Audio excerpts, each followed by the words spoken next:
Dans le deuxième exercice, alors là je me suis trompé, c'est pas la configuration papillon, c'est une configuration que vous verrez en troisième, puisque vous reverrez le théorème de Thalès en troisième pour d'autres configurations.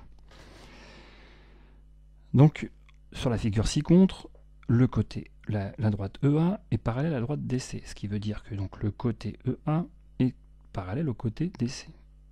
Les triangles BEA et BCD sont en situation de Thalès, car EA parallèle à CD. Donc, à nouveau, c'est une condition indispensable pour pouvoir utiliser le théorème de Thalès. Encore une fois, on va écrire l'égalité en commençant par le côté recherché. Et donc, d'après le théorème de Thalès, on cherche EA. EA, c'est le côté du petit triangle qui est ici. Donc, je commence par écrire EA. Et je compare le côté EA avec le côté correspondant dans le grand triangle. Bon, bah, c'est celui-ci, le côté correspondant. C'est le côté DC. Ensuite, je vais prendre un autre côté du petit triangle, BE. Et le côté BE, je vais le comparer avec le côté BD. Et enfin, BA qui est ici, je vais le comparer avec le côté correspondant dans le grand triangle BC. Donc les rapports sont égaux puisque, encore une fois, les longueurs des côtés des triangles sont proportionnelles. Alors, ici, comme je cherche le côté d'un petit triangle, vous voyez qu'à chaque fois, c'est petit triangle sur grand triangle, petit triangle sur grand triangle, petit triangle sur grand triangle. Et là, alors que sur l'exercice précédent, j'avais commencé par grand triangle. Donc les rapports, on ne les change pas de sens. On compare toujours dans le même sens pour garder l'égalité des rapports. Donc, ici, je garde toujours le même sens d'écriture. Cette fois-ci, on va écrire maintenant les rapports avec les valeurs. Donc EA, je ne la connais pas puisque c'est une valeur que je cherche. En revanche, DC, je la connais. Ça fait 6. BE, BE ici, c'est 2. Et BD, c'est 9.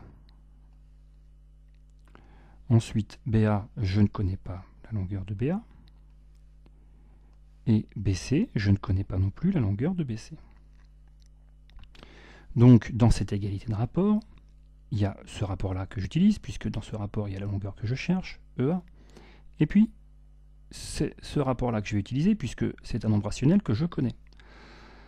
Donc, à nouveau, puisqu'on a égalité de fractions, je peux écrire le produit en croix, c'est-à-dire que EA fois 9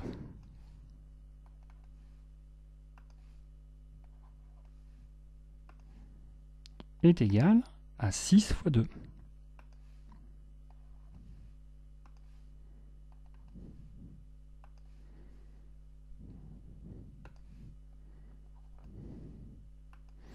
Donc là, j'ai EA 9 fois.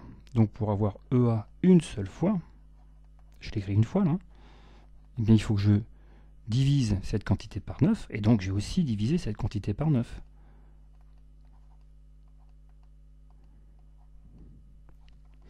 Et je trouve quelque chose qui, cette fois-ci, ne tombe pas tout à fait juste, même pas du tout d'ailleurs. Donc c'est une valeur approchée au dixième de ce résultat-là. Alors je peux aussi utiliser la règle de 3. Que dit-elle? La règle de 3 va me dire, si je pars de 2 et que je multiplie par 6 et qu'ensuite je divise par 9, je vais tomber sur EA. Donc, EA, c'est égal donc à 2 fois 6, on multiplie dans la diagonale, et ensuite on divise par 9. Bon, vous voyez qu'en fait, c'est exactement le calcul que j'ai obtenu avec mon produit en croix. Donc cette fois-ci, je vais écrire le résultat un petit peu différemment. 2 fois 6, ça fait 12. Et puis on a vu que l'écriture d'un quotient calculé peut aussi être un nombre rationnel, c'est-à-dire un quotient non effectué. Et ça, je peux le simplifier. 12, c'est 3 fois 4, et 9, c'est 3 fois 3. Donc ça veut dire que je peux écrire ce rapport comme étant 4 tiers. Alors c'est une écriture un petit peu différente de celle-ci. C'est l'écriture, c'est la valeur exacte de la longueur EA. C'est un nombre rationnel, et cette écriture-là est aussi valable, et même d'ailleurs plus valable, que l'écriture arrondie au dixième de ce nombre qui devient du coup un nombre décimal, puisque cette fois-ci, ce nombre, la partie décimale s'arrête. Voilà pour la résolution des exercices. Et cette vidéo est terminée.